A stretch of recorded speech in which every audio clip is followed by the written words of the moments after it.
Buenos días a todos. Un gusto verlos en esta mañana y un gusto poder estar compartiendo la palabra de Dios. ¡Cristo vive! Amén. Muy bien. Bueno, vamos a abrir nuestras Biblias en esta mañana. En Génesis vamos a continuar con nuestros estudios en el libro de Génesis. Génesis capítulo 38. Les decía, no tenía ganas de hacer eso.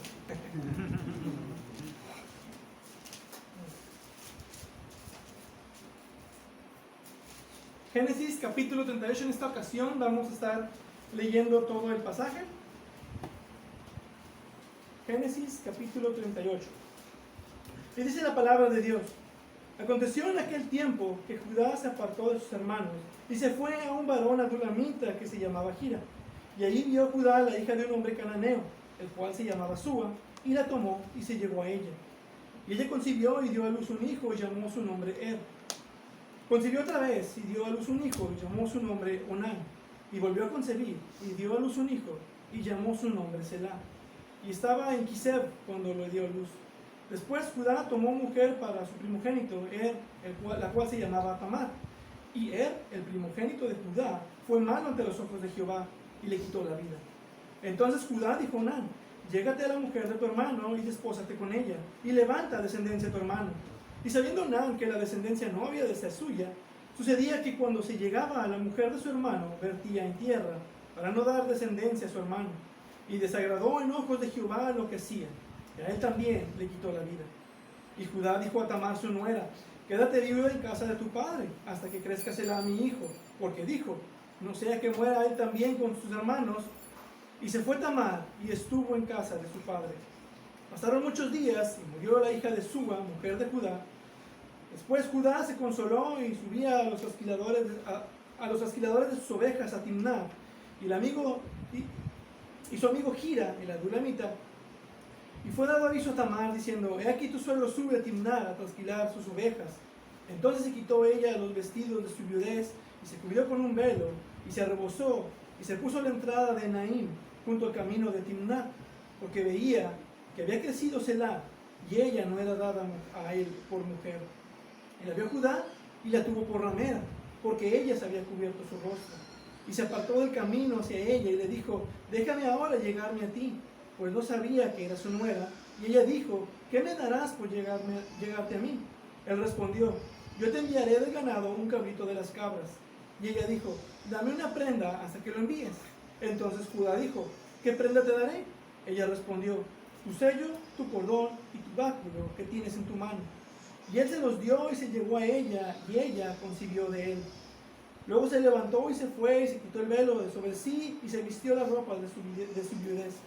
Y Judá envió el cabrito de las cabras por medio de su amigo el adulamita, para que éste recibiese la prenda de la mujer, pero no lo halló. Y preguntó a los hombres de aquel lugar, diciendo: ¿dónde está la ramera de Naim junto al camino? Y ellos le dijeron: no ha estado aquí ramera alguna. Entonces él se volvió a Judá y dijo: no la he hallado. Y también los hombres del lugar dijeron: aquí no ha estado ramera. Y Judá dijo: tómeselo para sí, para que no seamos menospreciados. He aquí yo he enviado este cabrito y tú no la hallaste. Sucedió que al cabo de unos 3 meses fue dado aviso a Judá diciendo: Tamar tu nuera ha fornicado, y ciertamente está encinta a causa de las fornicaciones. Y Judá dijo: sacadla y sea quemada. Pero ella, cuando la sacaban, envió decir a su suegro: del varón cuyas son estas cosas estoy encinta. También dijo: mira ahora de quién son estas cosas, el sello, el cordón y el báculo. Entonces Judá lo reconoció y dijo: más justa es ella que yo, por cuanto no le he dado a Selah mi hijo. Y nunca más la conoció. Y aconteció que el tiempo de dar a luz, he aquí había gemelos en su seno. Sucedió, cuando daba a luz, que sacó la mano el uno, y la partera tomó y ató a su mano un hilo de grana, diciendo: este salió primero. Pero volviendo él a meter la mano, he aquí salió su hermano, y ella dijo: ¿qué brecha te has abierto? Y llamó su nombre Farés. Después salió su hermano, el que tenía en su mano el hilo de grana, y llamó su nombre Sara. Vamos a hablar hasta aquí la lectura de la palabra del Señor. Padre bendito y Dios glorioso, te damos gracias por tu palabra. Gracias porque es viva y eficaz, más cortante que toda espada de 2 filos. Tú nos enseñas, nos redarguyes, nos instruyes en la vida de tus siervos, en la vida de los patriarcas, en la vida de estos hombres. Yo te pido que tú nos hables en esta mañana a través de la vida de Judá, a través de su pecaminosidad, a través de este pasaje que pudiera ser considerado en poco por muchos. Es tu palabra y es viva. Y en esta mañana yo te pido que por medio de tu Espíritu Santo tú nos hables y nos instruyas, aún en este pasaje, que es tu palabra. Instrúyenos. Es un pasaje tan hermoso, lleno de gracia. Tu gracia y tu misericordia fluyen a través de él. Yo te pido que tú seas con nosotros en esta mañana, Padre bendito. En el nombre de Cristo oramos. Amén. La Biblia presenta la imagen más realista de la pecaminosidad humana. Aun cuando la profundidad de nuestra depravidad está oculta a veces en nuestros asuntos privados. Y si vemos Génesis 38, se lee más bien como una nota de escándalo en alguna revista. Tenemos matrimonio por causa de lujuria, depravidad sexual, hay mentiras, hay juicio hipócrita. Este es uno de los pasajes que uno simplemente quisiera pasar por alto. Si no estuviéramos predicando versículo por versículo, de una manera exposicional, dudo mucho, como en otros pasajes que hemos visto aquí en Génesis, que un predicador escogiera predicar de algo así. Y esto es debido a su contenido incómodo. Sin embargo, la realidad es que Génesis 38 presenta un gran mensaje de un Dios quien está activamente trabajando en pecadores para traer sus conciencias a la luz. Esta convicción de su pecado, todo para que vean su necesidad de un Salvador que Él mismo ha provisto. Ahora bien, el actor principal de este episodio es Judá, el cuarto hijo del patriarca Jacob, quien dada la descalificación de sus tres hermanos mayores, ahora él es el primero en la línea de sucesión para recibir la herencia del pacto. Ahora él es quien legalmente, por así decirlo, tiene la primogenitura de la familia del pacto. Y los que conocen la Biblia saben que será por la tribu de Judá que vendrá eventualmente el rey David, y después de esa misma genealogía, nuestro Señor y Salvador Jesucristo. Y verán, Cristo recibirá un título hermoso que lleva el nombre de este hijo de Jacob, el león de la tribu de Judá. A este Judá, en Génesis 37, observamos su codicia cruel, cuando sugiere vender a su hermano a esclavitud. Y ahora lo vemos aquí en el capítulo 38. Se casa con una mujer cananita, él cría hijos malvados, traiciona a una mujer vulnerable, hipócritamente condena a otros por pecados que él mismo ha cometido. Este Judá no es para nada un buen sujeto. ¿Cómo es que podría calificar para engendrar de su generación a David o a Jesucristo? La respuesta la encontramos al final de este capítulo, porque concluye con el despertar de Judá de su condición pecaminosa. Ian Duguid escribe: este perturbador pasaje se mueve más allá de los estragos del pecado para proveer una imagen de esperanza y de transformación en un descubrimiento divino para Judá y Tamar. De hecho, en la conclusión redentiva de este pasaje, otros que han hecho un desastre de su vida encontrarán esperanza de que Dios puede rehacerlos, de que Dios puede transformarlos, Dios puede obrar radicalmente en nuestras vidas. Puede restaurarlos hasta el punto de tener vidas útiles para su reino. Así que antes de movernos a continuar con la historia de José, porque te puedes preguntar, ¿qué esta no es la historia de José? En el capítulo 38 tenemos lo que parece ser una divagación hacia la vida de Judá. Y no debe de sorprendernos, porque recordarán que esta última sección de Génesis, de las 10 historias principales en Génesis, nos dice: esta es la historia de las generaciones de Jacob. Es de toda la familia de Jacob. Y claro que el personaje principal, o más bien donde la historia se centra más, es José. Pero la familia completa es parte de esta historia. Y ahora, hay un periodo de 22 años al final del capítulo 37, desde que José es vendido a Egipto, es vendido y llevado a Egipto. 22 años que estuvo allá, mientras leemos su historia de los capítulos 39 al 41. Y ese capítulo 38, su registro de Judá corre paralelo a esa línea de tiempo. Judá será muy importante y creo que algunos se estuvieran preguntando, ¿qué le pasó a Judá en ese tiempo? Y este capítulo 38 nos da la respuesta, versículo 1.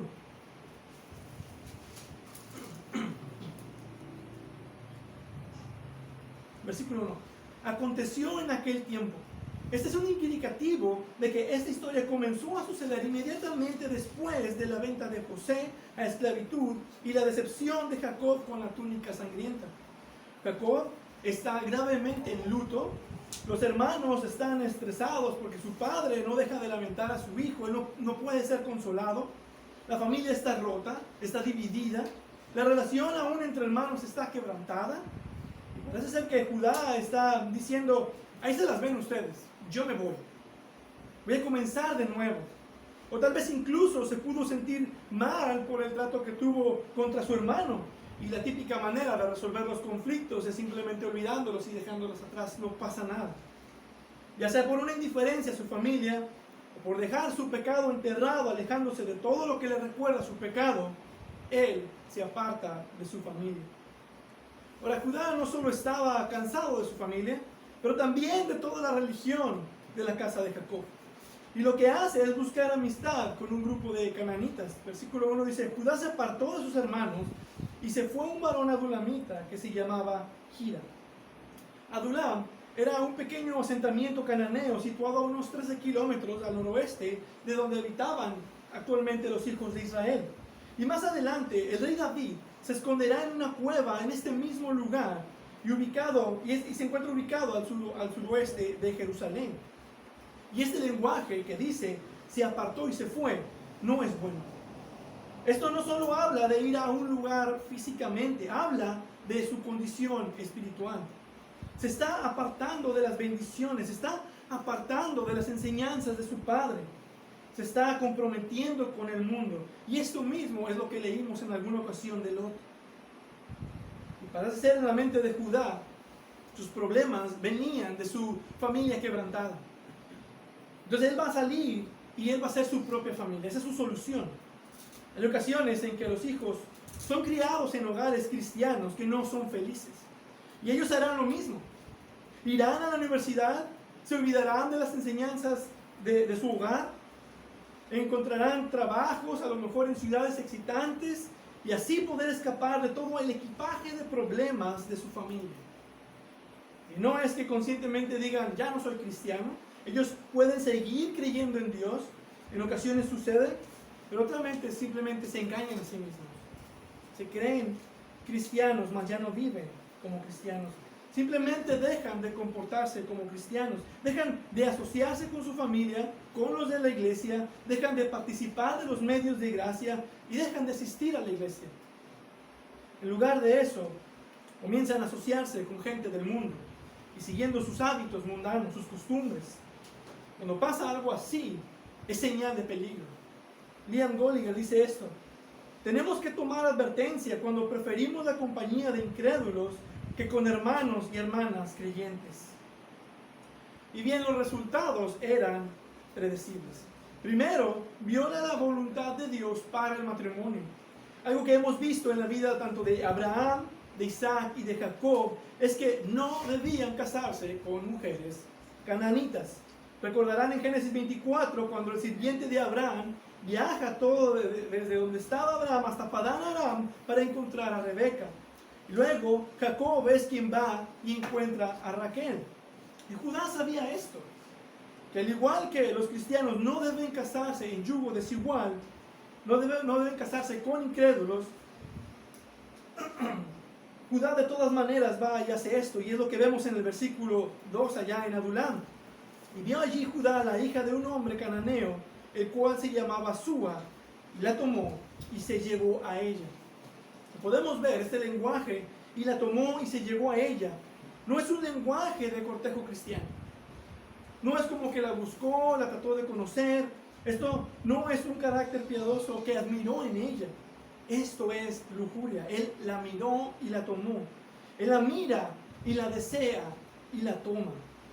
y entra en matrimonio basado solo en sus deseos sexuales. Y de hecho, algo que podemos notar es que no es que se nos da, no se nos da el nombre de la mujer, y eso no es buena señal. Esto nos dice que no había mucho que decir de ella más que su apariencia sensual. Y nosotros vivimos en una cultura que está obsesionada con la atracción sensual. Y el resultado es un matrimonio basado más en la química en lugar del carácter. Y se nos da una descripción de este matrimonio en el nacimiento de estos 3 hijos. Versículo 3. Y ella concibió y dio a luz un hijo y llamó su nombre Er. Una interpretación correcta sería, y él llamó. Dio a luz un hijo y él llamó. Ahora, Judá está presente en el nacimiento de este hijo y él es quien sugiere el nombre. Pero cuando llega el segundo hijo, él no parece estar presente. Versículo 4 dice, concibió otra vez y dio a luz un hijo y llamó su nombre Onán. Y aquí es donde se pone interesante porque y llamó en el hebreo ya no es masculino, ahora es femenino. Diría y ella llamó. Versículo 5 dice, y volvió a concebir y dio a luz, y ella llamó su nombre Selah. Y nos dice que Judá estaba en Kesib cuando ella dio a luz. Y esa es la impresión de un matrimonio que se fue separando, se fue apartando cada vez más y más. Pero ese es el resultado cuando está basado solo en una atracción sexual y no en el carácter, no en la persona. Trae distanciamiento entre ellos. De hecho, este lugar, Kesib, significa ciudad de las mentiras. Aquí es donde encontramos a Judá y que de hecho nos muestra otra cara de la tendencia que Judá estaba teniendo. Ahora, no se nos dan detalles de su conducta como padre, pero sí debemos observar que esta asimilación en las costumbres cananitas no le dio una paternidad efectiva. Versículo 7. Y él, el primogénito de Judá, fue malo ante los ojos de Jehová, y le quitó Jehová la vida. Génesis es el libro de las primeras cosas, lo hemos dicho en otras ocasiones. Pero es sorprendente a este punto de la narrativa encontrar otro primer evento. Resulta ser que este evento es el primer individuo señalado para ser condenado a muerte por Dios en toda la Biblia. Es una muy mala señal de su depravidad. Entonces, aunque no se nos diga exactamente su pecado, debió de ser algo extremadamente perverso. Luego tenemos a su otro hijo Onán, que también es puesto a muerte por Dios. Y es cuando comenzamos a lanzar serias preguntas de la relación de Judá con sus hijos. ¿Cómo fue que los crió? Verán, las enseñanzas del mundo acerca de la crianza de los hijos son opuestas a las enseñanzas de las Escrituras. Son opuestas a lo que enseña la Biblia. Y los resultados muestran, como podemos observar más y más en nuestra sociedad, que es mejor educar a nuestros hijos sobre la roca, conforme a la palabra de Dios y no a lo que la psicología moderna nos dice. Pero no es lo que hizo Judá. Y algo así más o menos bien, o podemos decir algo que pudo haber hecho bien, fue al menos conseguirle una esposa a su hijo. Versículo 6. Después Judá tomó mujer para su primogénito Er, la cual se llamaba Tamar. Ahora, en el siguiente versículo, Er muere. Probablemente no pudo disfrutar mucho el tiempo con su esposa, ya que no le dio hijos. Algunos incluso comentan que su pecado tenía que ver con su relación matrimonial. Al final de cuentas, la paga del pecado es la muerte. Entonces lo que Judá hace es usar la práctica usada en aquel tiempo en las naciones del Oriente, y es pedirle al siguiente hijo mayor tomar a la mujer de su hermano para cumplir los deberes con ella. Lo dice la Biblia de las Américas, otra versión, versículo 8. Entonces Judá dijo a Onán, llégate a la mujer de tu hermano y cumple con ella tu deber como cuñado, y levanta descendencia a tu hermano. Entonces Judá usa la costumbre del levirato matrimonial. A ver si lo mencioné bien. Levirato matrimonial. La palabra de latín levir significa cuñado. Y funciona de esta manera. Cuando un hombre muere, antes de producir algún heredero, era el deber de un hermano, comúnmente el siguiente en la línea, o el siguiente nacimiento, de casarse con su cuñada y de producirle un hijo que llevará el nombre de su hermano mayor muerto y que tendrá la herencia de su hermano mayor. Y había dos ideas principales en esta práctica. La primera es que cuando un hombre muriera, su nombre y su legado seguirían adelante en un hijo provisto por su hermano y su esposa. Pero en segundo lugar, era un acto de misericordia para una viuda sin hijos. En aquellos tiempos era algo muy triste una viuda sin hijos. Y esa era la manera de no dejarla desprovista. Porque una mujer soltera, sin hijos, sin que nadie viera por ella, era muy vulnerable. Entonces el levirato matrimonial proveía un heredero para el muerto y un hogar para la viuda. Esa era una costumbre casi universal en aquellos tiempos y la tenemos después perpetuada como ley en el pueblo de Israel en Deuteronomio 25, versículos del 5 al 10. Ahora, parece ser, y es entendible, que el levirato matrimonial no era tan popular entre los hermanos menores. Y de hecho, podemos ver en la Biblia que había una opción no muy buena para los hermanos menores. Había una forma de negarse a esto. En Deuteronomio 25, versículos del 5 a 10, se le dedican 4 versículos a explicar lo que pasaría en esa situación. Y en corto, el hermano menor que no quería tomar a su cuñada quedaba mal parado. Literalmente, porque dice, se acercará entonces su cuñada a él delante de los ancianos y le quitará el calzado del pie. Entonces no quedaba bien parado. Pero aún más humillación que eso, aún más que simplemente quitarle el calzado, dice, le escupirá en el rostro y hablará y dirá, así será hecho al varón que no quiere edificar la casa de su hermano, y se le dará este nombre en Israel, la casa del descalzado. Entonces hay mucha vergüenza social que se le adhiere al hecho de rehusar el liberato matrimonial, porque algunos hermanos menores no querían hacer esto. Versículo 9 dice, y sabiendo Onán que la descendencia no había de ser suya, sucedía que cuando se llegaba a la mujer de su hermano, vertía en tierra, por no dar descendencia a su hermano. Y esta es la actitud que vemos en Onán, que se llega sexualmente a Tamar de una manera que no podía dejarla embarazada. Ahora, ya es mal visto que Onán se niegue a cumplir con ese deber hacia Tamar, pero al menos él pudo haber sido sincero. En lugar de eso, hace público el fiel hermano que es a tomar a su cuñada e intentar tener descendencia, pero realmente solo la está usando para gratificarse sexualmente con ella. Pero además, lo hace de una forma que públicamente se vea como era común en aquel tiempo. Cuando una mujer no quedaba embarazada, era problema de la mujer, no del hombre. Entonces públicamente pareciera que la del problema es ella. Entonces en privado, él está usando para su propio deleite, pero no para cumplir su deber para con ella, de darle descendencia, y además exponiéndola al desprecio público por no darle hijos.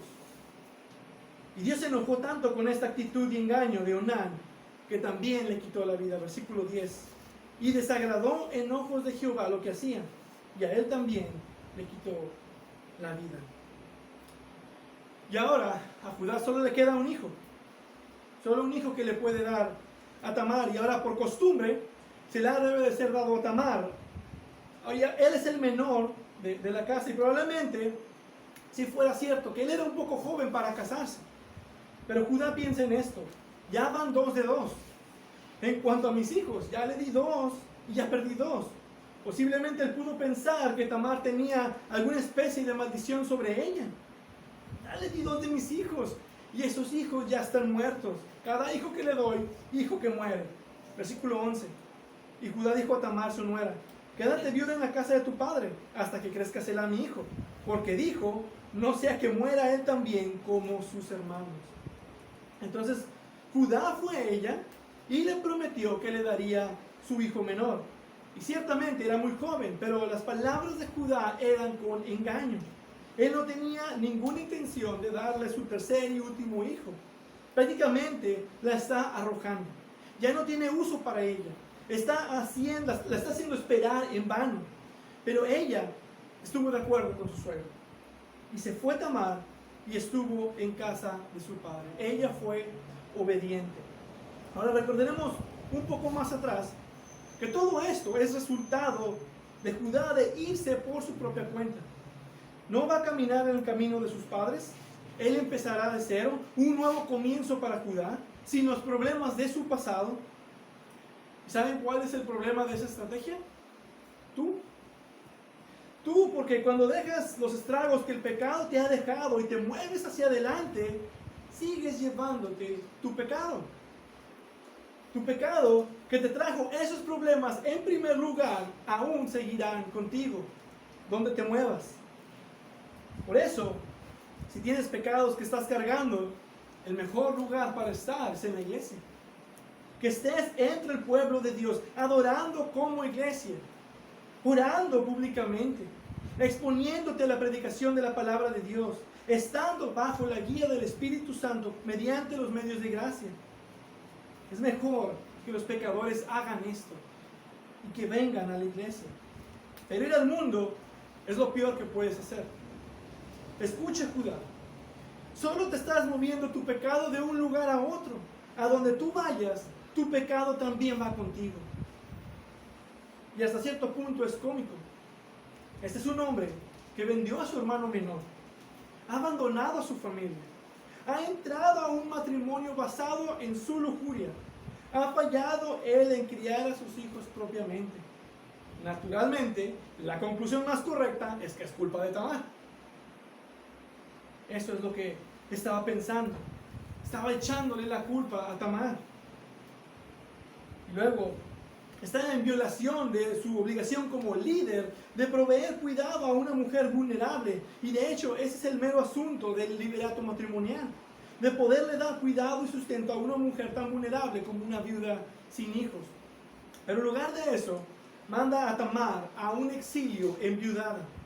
Realmente estaba viviendo en la ciudad de la decepción, Kesib. Está siendo ignorante en sus propios compromisos con el mundo. Su propio comportamiento pecaminoso lo está ignorando. Él culpa a su padre por su pasado. Culpa a su inocente nuera Tamar por el presente. Está siendo negligente con un problema más preocupante, que es su propia naturaleza pecaminosa. Un tiempo pasa después de esto y la situación de Tamar queda más desolada. Judá lloró a sus hijos y continuó su vida. Él continuó haciendo lo que él hacía, pero ella está en una viudez perpetua. Ella tiene que vestirse de negro año tras año. Tiene vestiduras de viudez. Pero en el versículo 14 vemos que ella ya se había dado cuenta de que Selá ya había crecido. Ya habían pasado años, ya había pasado tiempo. Porque veía que había crecido Selá y ella no era dada a él por mujer. Entonces no puede hacer nada más que esperar en las líneas donde ella ha sido confinada por Judá. Pero ella se entera de una oportunidad. En el versículo 12 observamos que la esposa de Judá, la hija de Súa, muere. Versículo 12. Después Judá se consoló y subía a los trasquiladores de sus ovejas a Timnat, él y su amigo Hira, el adulamita. Ahora, el ir a trasquilar las ovejas era un tipo de festival. Era para poder celebrar, poder beber, poder fornicar. Y más porque el culto cananeo estimulaba el ritual a la fornicación, y ahora que su esposa está muerta, la tentación del pecado sexual sería más fuerte para Judá. Pero como toda una mujer de recursos, Tamar llevaba registro de todo esto. Ella conocía todo este asunto y le llega a ella noticias, versículo 13. Y fue dado aviso a Tamar diciendo: he aquí tu suegro sube a Timnat a trasquilar sus ovejas. Y ella sabía lo que eso significaba. Entonces ella hace un plan de salir de la casa de su padre, versículo 14. Entonces se quitó ella los vestidos de su viudez y se cubrió con un velo y se arrebozó. Y se puso a la entrada de Naim junto al camino de Timnat. Ahora Tamar parece ser que conocía a su suegro bastante bien. Siendo que su esposa está muerta, él estaría deseando compañía femenina. Entonces se posiciona a sí misma en la ruta como una prostituta. Y esto es lo que ella piensa: si él me engañó a mí, yo también lo voy a engañar a él. Por parte de Judá, Liam Gallagher escribe: este incidente nos da un vistazo en qué tan absorbido se ha vuelto Judá a la cultura a la cual se casó. Él se ha convertido con toda intención y propósito en un cananita. Por parte de Tamar, Herbert C. Leopold escribe: ella hizo cálculos que al parecer tenían 1% de probabilidad de éxito, pero eso era suficiente. Al parecer había decidido obtener descendencia si podía, Y si su suegro le había puesto obstáculo, ella lo pagaría con la misma moneda. No se le podía acusar de simple deseo sexual. Por otro lado, su actuación distaba de ser inocente. Verán, Tamar muy probablemente está siendo fiel a su primer esposo, quien debe de darle un heredero, y ella está buscando la forma de dárselo. Y tenía pocas opciones, una de las cuales era realmente hacerse prostituta. Se pudo haber ido también del pueblo y encontrar algún cananita con el cual pudiera casarse. Pero lo que podemos observar es que ella está más comprometida con la línea piadosa de Jacob que incluso Judá. Verán, ella no está buscando sexo con cualquiera. Ella no está buscando una venganza sin sentido. Ella está buscando que se le dé lo que se le había prometido por Judá y que se le debía por la justicia de ese tiempo. Entonces podemos ver que ella tenía todas las buenas intenciones de hacer lo correcto de la manera incorrecta. Justo en el momento entra Judá, versículo 15.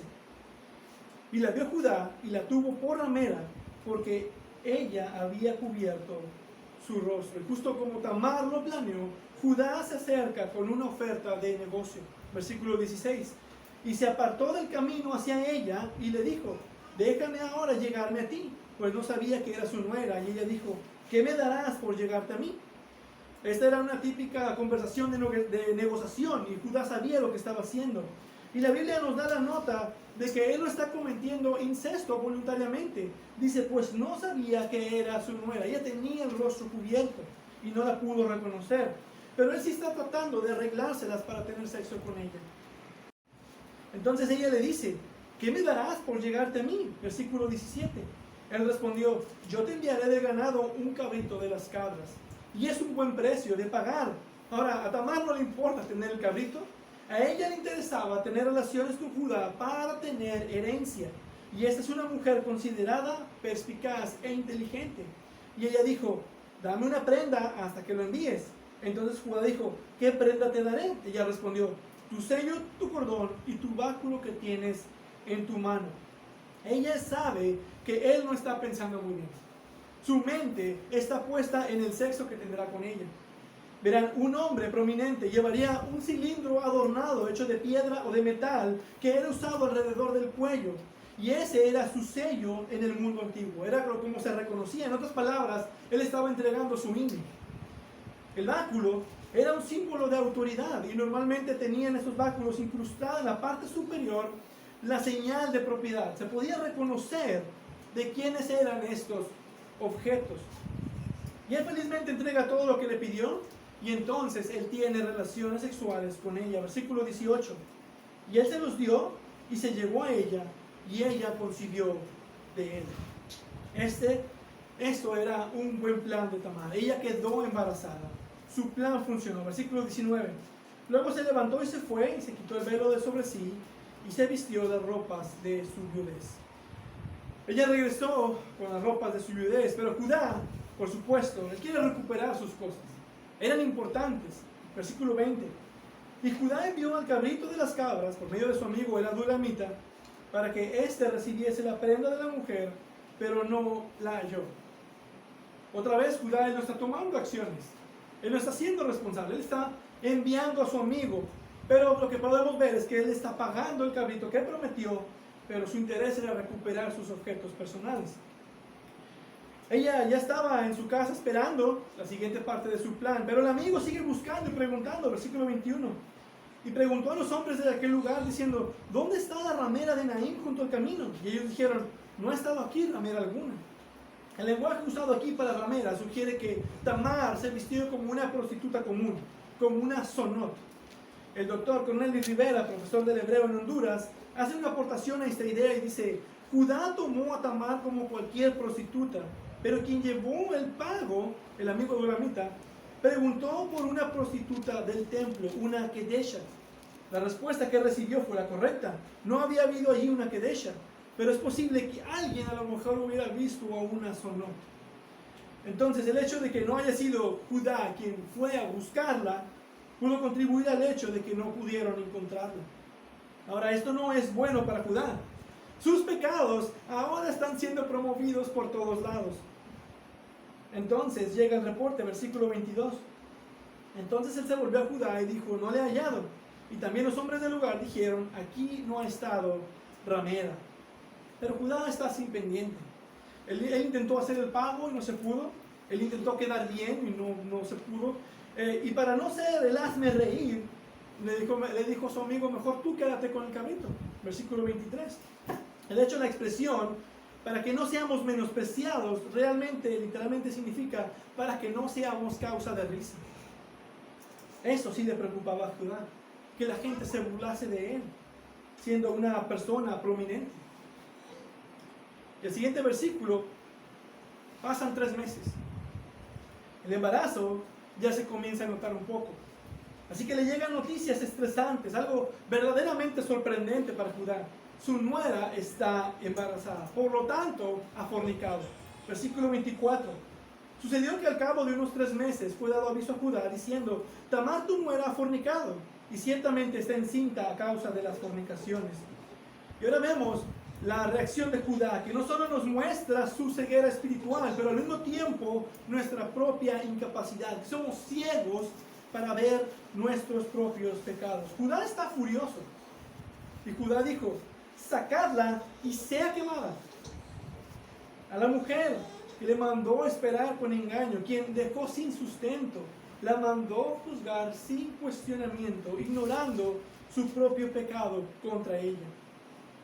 Pero peor aún, la ironía de esto, y no es de mucha sorpresa para las mujeres, todos conocemos el doble estándar sexual del mundo, y la Biblia condena eso. Si leen Oseas 4:14, y verán que la Biblia condena la doble moral sexual. Y todavía mandarla a quemar excede con los castigos del mundo antiguo. Estaba tan furioso Judá como si Tamar le hubiese sido infiel a él. Hipócritamente quería el peor castigo para ella. Ella adulteró y está mal, mientras él se deleitaba con prostitutas. Oh, qué sorpresa se llevará Judá cuando vea los artículos en posesión de Tamar. Aún en el embarazo de Tamar, todo lo que puede ver es que el problema es el pecado de alguien más, no es su propio pecado. Eso es lo que el pecado tiende a hacernos ver, culpar al otro por algo que nosotros mismos hemos hecho, hemos cometido también. Eso es lo que tenemos que hacer, a culpar a otros. Lo vemos desde Génesis 3.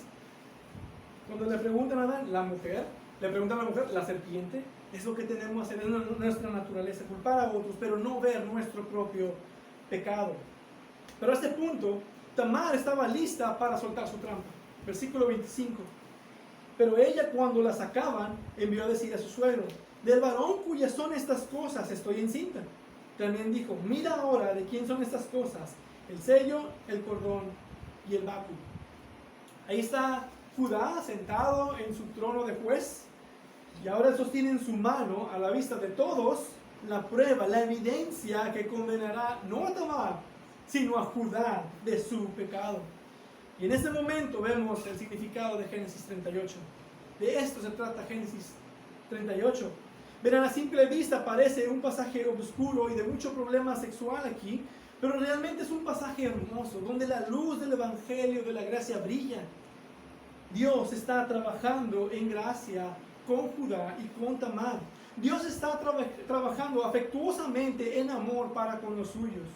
Dios está proveyendo a Tamar de una descendencia, y como sabemos, no será cualquier descendencia.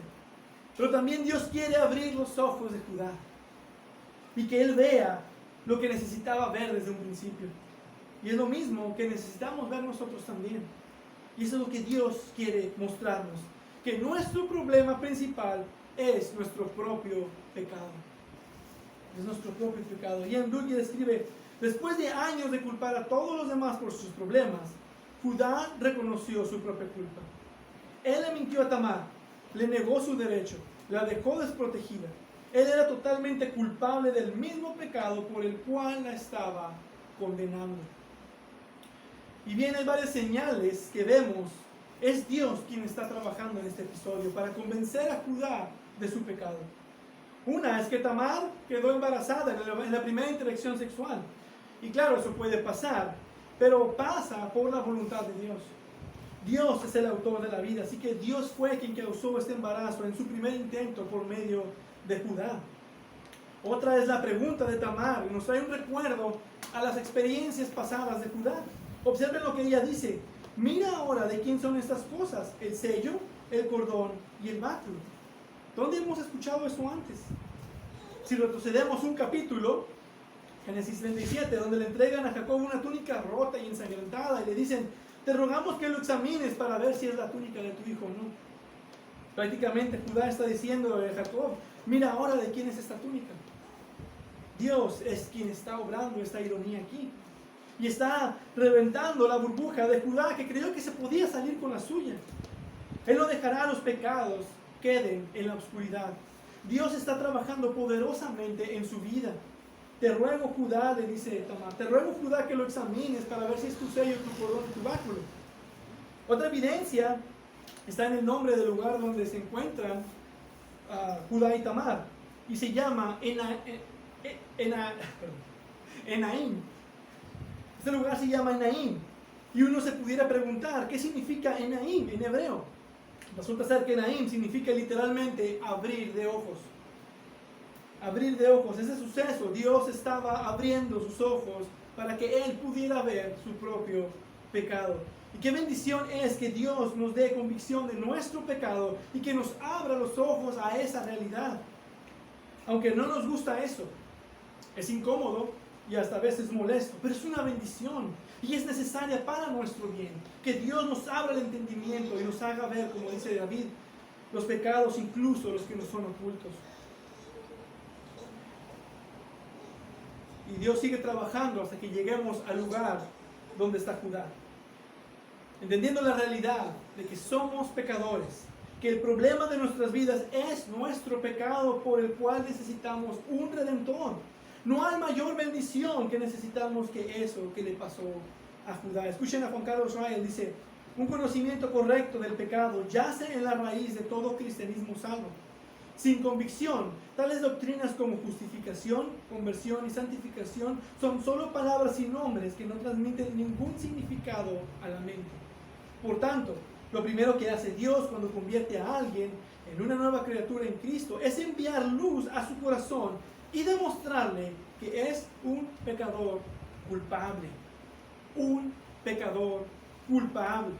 Y podemos pensar en un relato paralelo en la Biblia: el rey David.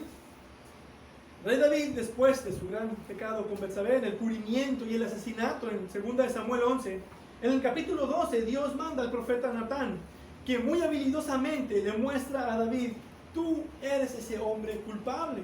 2 Samuel 12:13. Entonces dijo David a Natán: pequé contra Jehová. Pequé contra Jehová. Solo contra ti he pecado. Y como resultado tenemos esa oración de arrepentimiento en Salmo 51. David confiesa su pecado y el lenguaje muestra que estaba mirando a la sangre expiatoria de Cristo. Ten piedad de mí, oh Dios, conforme a tu misericordia, conforme a la multitud de tus piedades, borra mis rebeliones. Lávame más y más de mi maldad y límpiame de mi pecado, porque yo reconozco mis rebeliones y mi pecado está siempre delante de mí. Salmo 51, versículos del 1 al 3. Aquí la expresión, ten piedad de mí, la correcta expresión sería: la misericordia sea sobre mí. Que la sangre de esos sacrificios sea una expiación para limpiarme de mi pecado. Él estaba viendo con más conocimiento de Jesucristo de lo que se le acredita. Y la muerte de Cristo en la cruz fue ese necesario sacrificio que sus pecados necesitaban. Y David fue perdonado y fue restaurado, pero las consecuencias fueron bastante amargas para él. Y veremos en la vida de Judá, después de esta convicción de pecado, efectos redentores similares a los de David. Versículo 26, veamos esto. Versículo 26, entonces Judá lo reconoció y dijo: más justa es ella que yo, por cuanto no le he dado a Selá, mi hijo. Él reconoce su pecado y además la posición en alto honor, declarando sus acciones han sido más justas que las que él mismo cometió. Más justa es ella que yo. También después encontraremos que a través de este episodio, Judá ganó simpatía con Jacob en su llanto por su hijo que perdió. Cronológicamente, este capítulo empieza con José siendo vendido y termina cuando los hijos de Jacob tienen que ir a Egipto porque hay hambre en la tierra. Por voluntad de Dios, José manda a sus hermanos de vuelta pidiéndoles que traigan a su hermano menor Benjamín para que sea garantía y poderles dar el alimento. Y regresan y le dan esta noticia a Jacob y Jacob está renuente, él está quebrantado, él no puedo darles a Benjamín, ya perdí un hijo de mi amada esposa Raquel, no voy a perder otro, yo no quiero darles a Benjamín, está renuente. Entonces Judá es quien se ofrece. Judá es quien ofrece, dice, yo me haré responsable de él, de mi mano lo demandarás. Si yo no te lo devuelvo, si yo no te lo vuelvo a traer y lo pongo delante de ti, que yo lleve la culpa para siempre delante de ti. Esto nos habla de un nuevo Judá, transformado por la gracia de Dios. Y después cuando regresan con Benjamín a Egipto, es Judá quien se ofrece a sí mismo para pagar la penalidad del pecado en lugar de su hermano. Pueden ver lo maravilloso que es que se nos abran los ojos al pecado. Judá ya no culpa a sus problemas a otros. Él fue y apeló a la gracia de Dios. Por esa redención que viene solo por medio de Jesús. Me pregunto si has experimentado algo así en tu vida. Una convicción genuina de pecado. Y si no, ¿realmente crees que engañas a Dios? ¿No crees que Él no sabe lo que pasa por tu mente? ¿Lo que pasa en lo secreto, en tu corazón, en tus motivaciones? ¿No crees que Él pueda condenarte por tu pecado? Para Judá, esta conversión vital le permitió a él ser el líder que Dios quería que él fuera. Él tenía la habilidad para ser un buen líder, pero estaba usándolos pecaminosa y egoístamente. Pero ya no más. Este es otro Judá. Él será ahora el hombre que Dios le designó ser. Ahora tiene una actitud de misericordia hacia otros. ¿Por qué?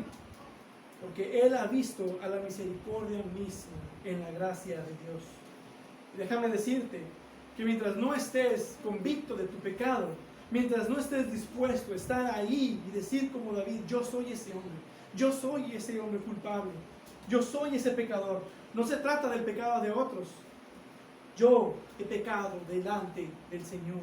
Esa es la verdad sobre cada uno de nosotros. Yo soy transgresor de la ley. Yo soy pecador. Yo tengo una condición depravada. Mientras eso no pase, nunca podrás ser el hombre o mujer que Dios quiere que seas. Y no podrás escapar del juicio de Dios cuando se pronuncie el juicio sobre tus pecados.